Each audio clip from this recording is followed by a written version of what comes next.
तथास्तु is equal to प्रामाणिक दृढ़ निश्चयी।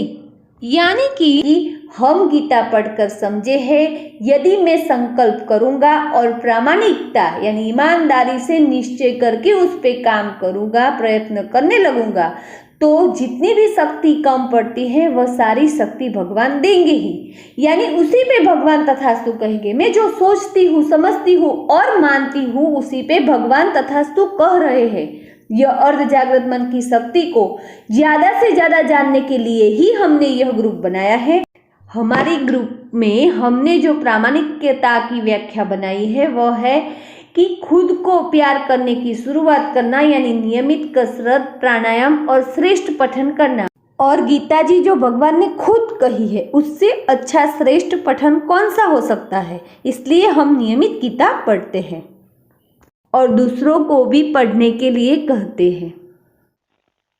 हम अर्ध जागृत मन की शक्ति बढ़ाने में जो सीख रहे हैं वर्कशॉप में, उसमें हमने कल देखा कि निश्चित क्रियाएं करनी है। 4 स्टेप का हमने फिर से पुनरावर्तन किया। 4 स्टेप में जो जो हमें करना है, क्या क्या निश्चित करना है, उसका हमने एक पेज बना दिया और अपने सामने रख दिया। जैसे हम ऑफिस में काम कर रहे हैं, तो ऑफिस में वो जो हमें करना है, जैसे कि मैं नियमित कसरत करता हूँ, मैं सुबह जल्दी इतने बजे जगता हूँ, भले ही हम नहीं जग रहे हैं, लेकिन वो हमें लिख कर हमारे आगे रख देना है। ए लॉ ऑफ अट्रैक्शन से वो सारी सिचुएशन, ऐसा मानसिक लेवल, सब कुछ हमारे पास आएगा और परिस्थितियां भी ऐसी आएगी कि वो हम कर सकेंगे, सरलता से कर सकेंगे। जितने हम एक्टिव होके और जागृत रह के और तीव्रता से ये करेंगे, उतनी ही तीव्रता से, उतनी तेजी से वो चीज हमें मिलेगी। यानी हमें चीज मिलने में देरी हो रही है, मतलब कि हमारी तीव्रता कम। हम सिर्फ वस्तु के बारे में सोचते हैं, वस्तु हमें मिल गई है ऐसा महसूस करना है। फिर क्या होगा, हमारे अंतर से स्फूर्णा होगी कि हमें क्या क्या करना है। क्या तुमने ये किया? तुम कहती हो कि मुझे डायरी लिखनी है, तुमने डायरी निकाली, डायरी और पेन रख दी एक जगह तो जो तुम्हारे सामने रहे, कभी भी तुम लिख सको। डायरी लिखने का कोई समय भी निश्चित किया है क्या? ये सारे प्रश्न हमें अंतर से होना चाहिए। जैसे मुझे डायरी लिखने में नियमित होना था, तो मैं बहुत सारे वीडियो देख चुकी हूँ, बहुत सारे, कैसे लिखना है, डायरी को कैसे डेकोरेट करना है, डायरी को नियमित कैसे पढ़ना है, कैसे लिखने, कैसे बैठना है, कोई समय निश्चित करना है, सारी बातें मैंने बहुत सारे वीडियो में सुनी, तो मेरा मन उसके लिए तैयार होता है। तो बस उससे हमने देखा, देखो मैं वर्कशॉप कर रही थी, वो तो क्या है, लोगों को हमेशा पैसे में इंटरेस्ट होता है कि मुझे ज्यादा पैसे मिले और मैं उसमें करोड़पति बनूंगी, सेटल हो जाऊँ बस। तो यहाँ उन्होंने एक सेशन ऐसा रखा है जो आज हम पढ़ रहे हैं, पैसों को आकर्षित कर। यहाँ उन्होंने जो जो दिया है वो मैं सारा ऐसे यूं ही के यूं ही पढ़ती जा रही हूँ। फिर गीता और मैं जो समझी हूँ उसमें भी बीच में बातें करते रहेंगे। देखो, सम्मान बनना आपका हक है। आप यहाँ एक बढ़िया और खुशी जिंदगी जीने के लिए आए हैं, इसलिए आपके पास इतने पैसे तो होने ही चाहिए जिससे आप एक खुशी व समृद्ध जीवन जी सके। आपको अपना विकास करने और जीवन की प्रत्येक दिशा में प्रगति करने का पूरा अधिकार है।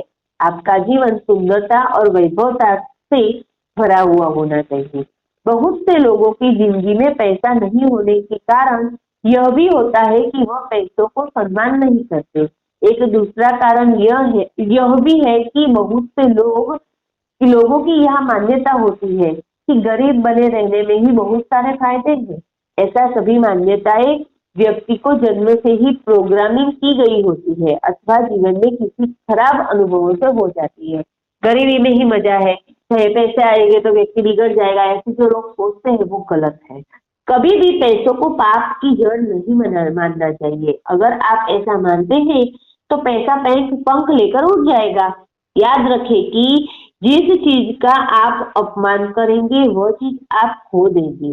जिस चीज को आप अपनी ओर खींचना चाहेंगे उसका कभी भी अपमान न करें, उसे प्रेम करें, उसे सही दिशा में सही पद्धति से मेहनत करके हासिल करने का प्रयोग करें।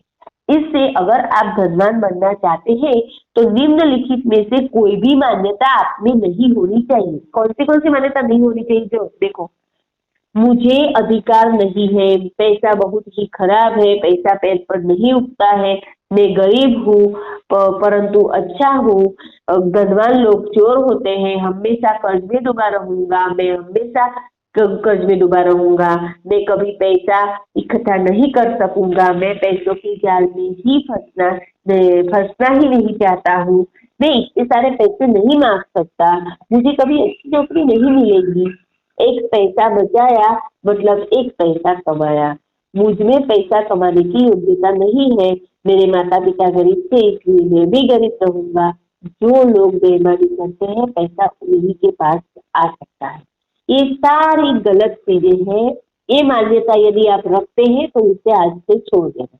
यहाँ लेखक ने स्पष्ट लिखा है, अपना खर्च करने की बजाय अपनी आय बढ़ाएं। और विजागृत मन का एक नियम है कि जिस चीज पर आप अपना ध्यान एकाग्र करते हैं वो आपकी ओर खींची चली आती है। अगर आप अपना ध्यान पैसों पर रखेंगे तो पैसा भी आपकी ओर खींचा चला आएगा। तो थोड़े में ही संतुष्ट होने की क्या जरूरत है, आप अपने अजागृत मन की शक्ति से चाहे उतनी समृद्धि हासिल कर सकते हैं। यह टेक्निक आपको एक पैसा का सुमन बना देगी जिसके द्वारा आप चाहे सब पैसे को अपनी ओर खींच सकते हैं। इस टेक्निक में आपको अल्फा अवस्था में जाने के बाद एक समुद्री किनारे का दृश्य देखना है जहां आप शांति से टहल रहे हैं। बाद में कल्पना करना है कि आपकी चारों ओर पैसा है, बारिश हो रही है जिसमें पैसा आ रहा है, पानी की लहर में पैसा आ रहा है, आपके आसपास जो भी पेड़ है उन सभी पर पैसा लगा है। इस तरह आपको सकारात्मक मनोचित्रण करना है। लाभ, आप पैसों को अपनी ओर खींच सकते हैं, आप समृद्ध हो सकते हैं, वैभवशाली जीवन जी सकते हैं। इस टेक्निक द्वारा जिस प्रकार पैसों को अपनी ओर खींच सकते हैं उसी प्रकार दूसरी वस्तुओं को अपनी ओर खींच सकेंगे, आपकी काल्पनिक शक्ति बढ़ जाएगी। यहाँ जो लेखक ने लिखा है वो मैं बोल रही हूँ, अभी तक बोली, अभी मैं अपना खुद का जो मैं महसूस करती हूँ, जो मैं मानती हूँ, जो मैं समझी हूँ, पांडुरंग शास्त्री आचवले के साथ जुड़कर साध्यकारी में जुड़कर किताबें पढ़कर और जो मैंने अनुभव किया है वो मैं अब बताऊंगी और गीता जी से मैं जो समझी हूँ वो बताऊंगी। देखो, पैसा है ना जीवन के लिए जरूरी बात है, उसे हमेशा रेस्पेक्ट देना चाहिए।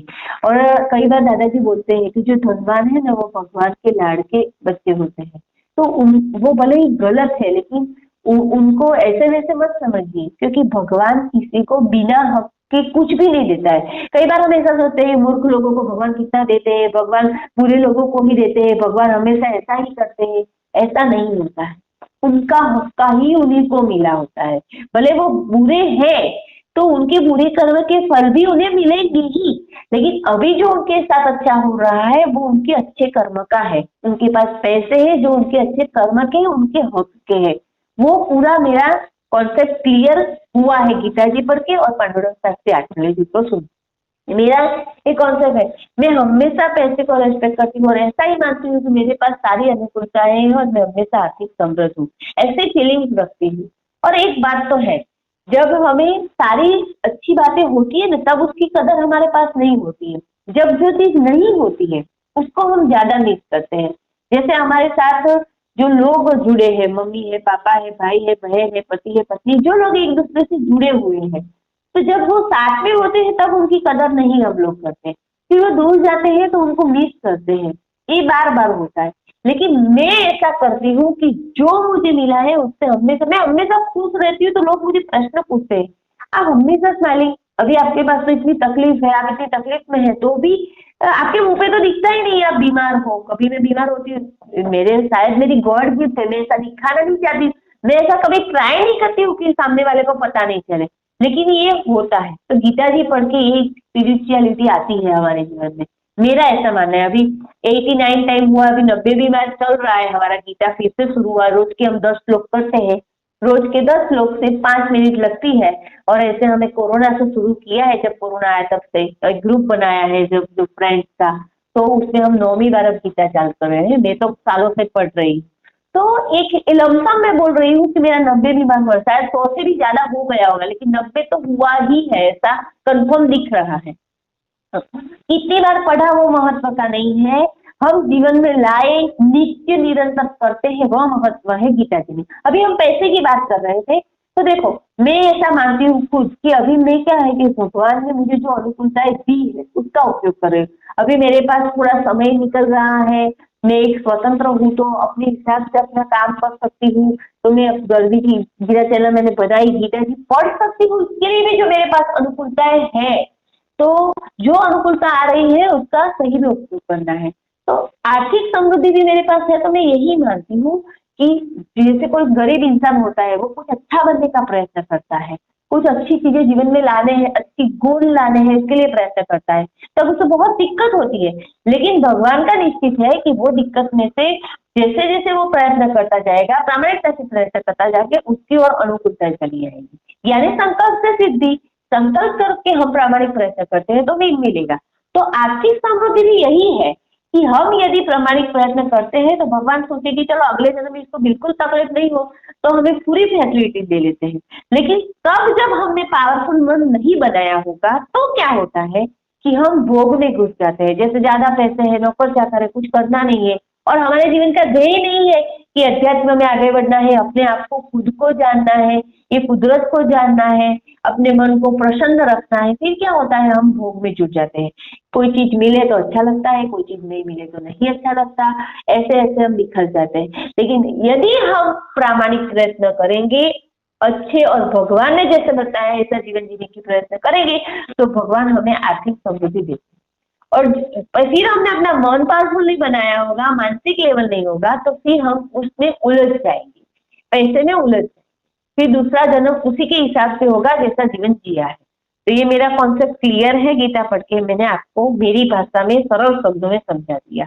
आपको जैसा भी लगे आप खुद अपना व्यू भी लिख सकते हैं, इसमें कोई क्वेश्चन हो तो भी लिख सकते हैं, मैं भी सोचूंगी। और मुझे भी बहुत सारे क्वेश्चन है, मैं उसके जवाब ढूंढती रहती हूँ और मुझे मिलते ही हैं। तो बस यही है पैसों का आकर्षण।